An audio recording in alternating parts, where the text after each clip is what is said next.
నిత్య, నిత్య,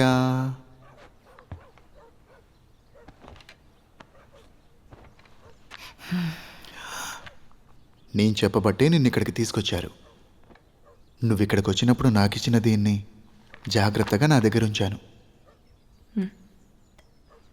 ఏయ్, నేను అడిగింది ఎప్పుడు ఇస్తావు?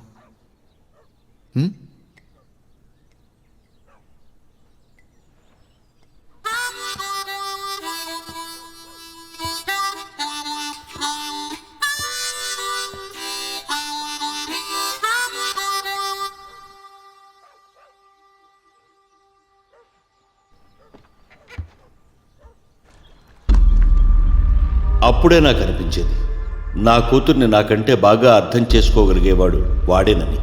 మిగతా వాళ్ళందరూ తనలోని లోపాన్ని చూసి హేళన చేస్తూ ఉండేవారు. నిత్య, వినయ్ల మధ్య మంచి అవగాహన ఉండేది.